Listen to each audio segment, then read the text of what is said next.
Okay, so I'm back and we've got link, and I thought I'd look at the BTC pair first here because this is kind of interesting actually. We had this, I think there's anything on the year, no. So on the 6 month, we had the 6 month supply here and we were looking for shorts, and we've had link basically grind to a halt since the BTC pair hit 6 month supply. We had the 6 month in here and the higher 6 month, and it sort of wicked into it. But we did get a close above, so we've now got a 6 month demand, and we're in this 6 month demand here. So all of this is sort of internal noise really, whereas that's the last demand for the up move. So this is kind of interesting, and now because it's flipped that, like it was obviously becoming higher risk to the long side as it has 6 month supply, and then this new 6 month supply, although that is looks like just about a swing failure. The low on that is 2071, and the close on this is also 2071, so it sort of swing failed on a 6 month basis at the lows, thus making this a weak supply. So that's the more prominent supply still, but it's now flipped that. So we've still got a risk of this 6 month rejecting in here, but that's of interest. So potentially this can still remain quite bullish. 3 months, 2 months, not much new. And then also, so we're also currently rejecting this monthly supply in here. We had a monthly demand at the base that we hit off, so it's still indecisive, and we're still obviously looking at a downtrend. So let's put my messy lines back on. So we're still obviously looking at a downtrend correction of this last 6 month move, 6 month consolidation demand in here, but that's the last up move. So while we've broken monthlies in there by coming lower, we're still in this 6 monthly uptrend and in a monthly downtrend retesting inside that. So again, it's not my preference to be longing in a supply like this, but it's certainly worth watching this to see if it can break through and actually get out of this local downtrend. Monthly demand's already been hit down there, so I had a few entries on this on the local side just for confluence with the US dollar pair. So the first hit on that 6 monthly supply I think we had here, or a monthly supply in there, and then we came down as a monthly demand where I had the long, and then we got 2 months of up move towards the end of the year, and then the US dollar pair has consolidated since then. The local weekly got hit, but then straight back into 3 day supply, and then back down into weekly. And this chart actually is quite a clean and nice example for you on how to trade, or like how to scalp, and rather than to assume, like everybody knows that I'm against all the other groups that kind of will do, you know, trades. Let me find, where's the tool one? Long position, yeah, that's the right one. You know, that will kind of go on this weekly, you know, stop below the weekly, and then a moonshot. Like, I don't like to trade like that, because partly because I'm looking at far too many time frames, and I get overly analysis paralysis about all the different possibilities. But you know, we trade supply to demand to demand to supply. So here, you know, we rejected 6 month monthly supply inside 6 month, tapped into the higher 6 month, I believe, yeah, which starts there. Came back down, tested weekly demand, couldn't make it back up past 3 day supply. Let's show you that. So I in fact had an initial bounce which went straight into 3 day supply, then came deeper into the weekly, then went back into 3 day supply, but only swing failed. So again, still this local downtrend inside the bigger uptrend, which is inside the bigger downtrend, which is inside the bigger uptrend. So it's all just trading demand to supply. And then, you know, to assume something's going to break, I would have to assume at least one test had already happened. and like i.e. in this, it's had one test, it's gone up, it's been unable to make a new high at this point, so I would expect it to go lower. Then again, it's been unable to make a new high, so you expect it to go lower. At this point, we're still deciding if it's going to be able to make a new high or not. If it's unable to make a new high at this point, then again, back lower. So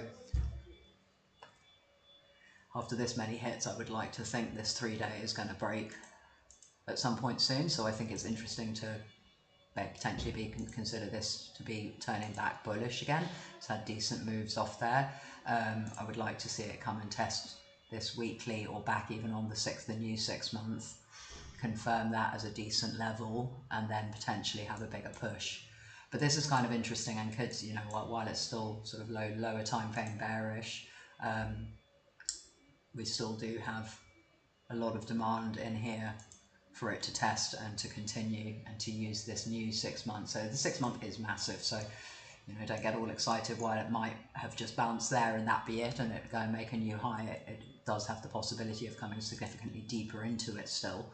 And also, not the other point, I guess, is that, like I said, this is sort of internal stuff inside the bigger move. So this is still also a 6 month, there's still supply in here, 6 month supply, but we potentially have flipped the 6 month demand, but not in a strong way, because again, this candle hasn't closed significantly higher. But there's reasons to potentially think the Link BTC chart is more bullish now. So let's go to Link US dollar. So the yearly didn't give us anything new. I have far too many alerts on this, and I wonder why I keep running out of alerts if I've got 6 on Link. I might have to remove some of these actually while we're here. Delete.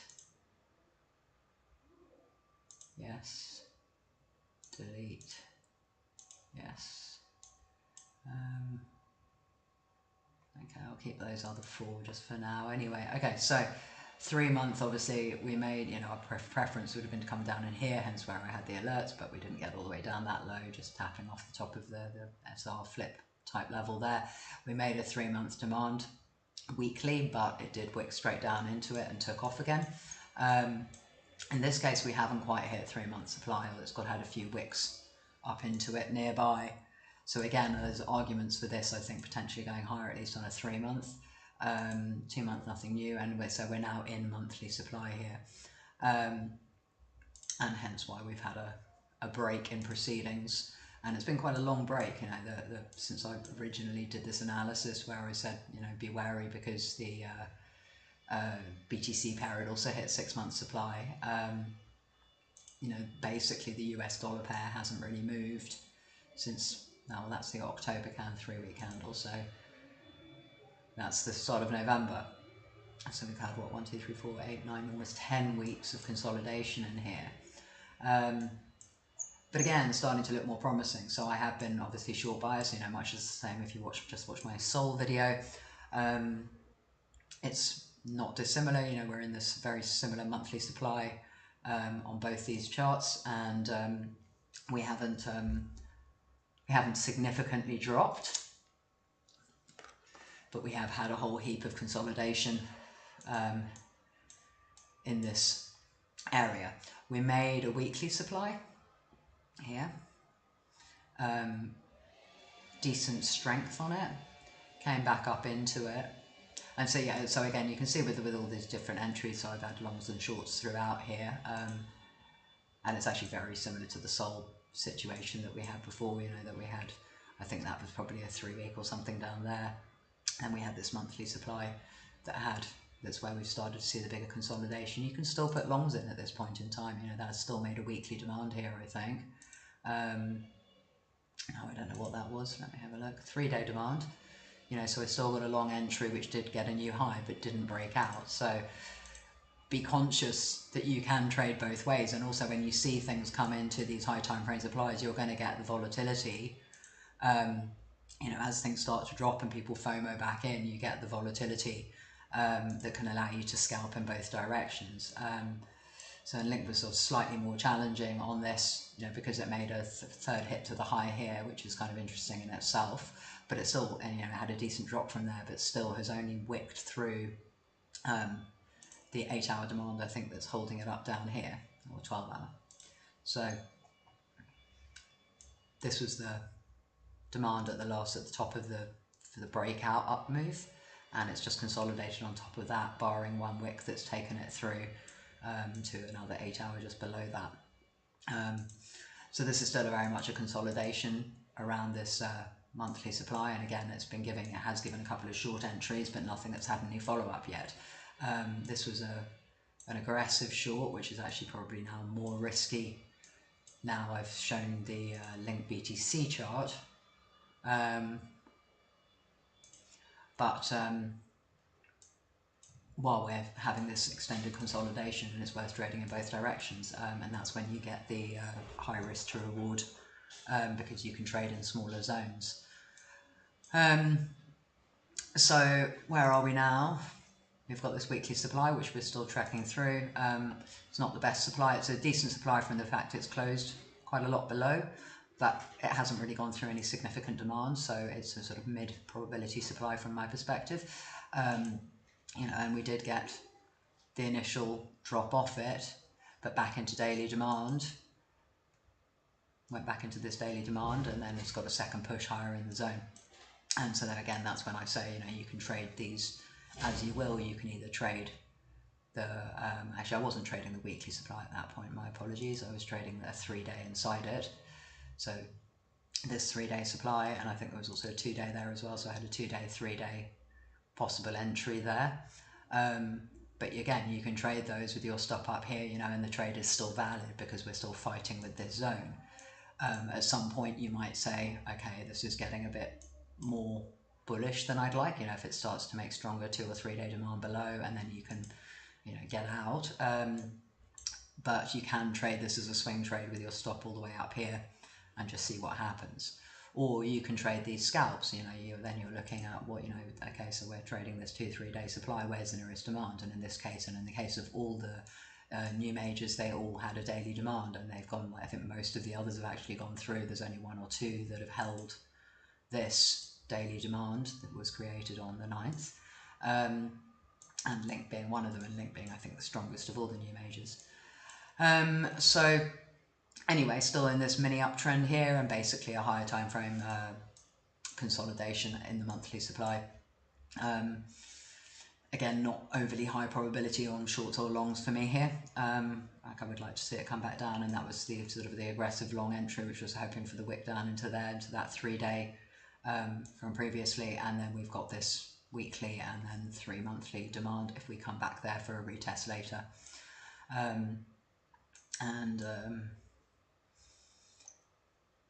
Yeah, there's not much more to add there.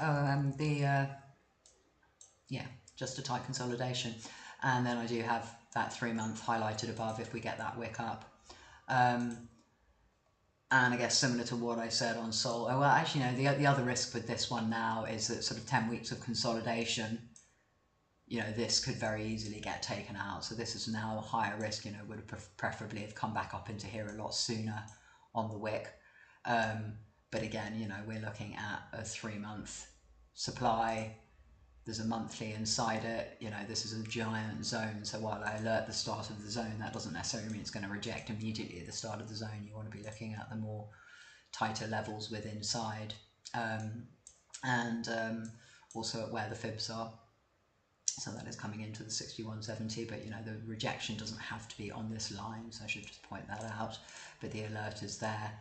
And then we would look at Link BTC at the same time to see if, you know, perhaps this hits something that's going to be significantly higher, but perhaps this hits something at the same time. So okay, basically the same as Sol. I am short biased because we're in monthly supply, but it's not really giving me the signs I want as yet for that bigger short. Certainly not getting these kind of volatility that we had, where this volatility obviously was when we had no supply. But the supply that we do have is holding it, but it's not pushed it down significantly. So that's interesting in itself. So yeah, I'm probably inherently still a bit long biased on this, but don't want to long right in monthly supply. I prefer to long for lower, or will long if I see a monthly. Let's see what the monthly might close as. No, nothing. 3 weekly. 2 week, I think we've got another 10 days, yeah, till close. So we could create a new 2 week here. So it's worth watching that, but you've got another 10 days before that happens. And then, yeah, like I say, if there's any new, so we've got a new 2-day demand that's been put in now. Here, not a very strong one, but so there's lots of scalps that can be had off this, but nothing that I would say this is going to push one way or the other significantly as yet. And I'm probably lower time frames, slightly more long bias on this. But let's see what happens, and if it just puts in this, I think I just had this alert on the 4 hour, would have rather it had hit sooner, and even on this wick previously. So you can see it's wicked up into this 4 hour. But maybe if we get one more weak push up into that 4 hour, that could be a decent short. So we'll see what that does when it hits, and or if it just breaks out at this point. So if it breaks out, just watch these levels. Watch if you get any consolidation coming into the 3 month supply, if we get any sort of lower high consolidation. And then be conscious of what demand's been made. So if this does take another 10 days to do it, then we likely have a 2 week demand, and these are going to become even lower probability. And beyond that, like I say, so this alert we've got for 1 day or 3 day demand, and could dip into the original demand down here.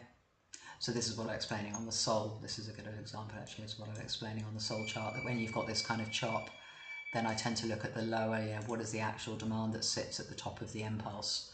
So at the top of the impulse has created this candle where it's tried to reject, and then it's pushed straight back up over it, and it's used that as support.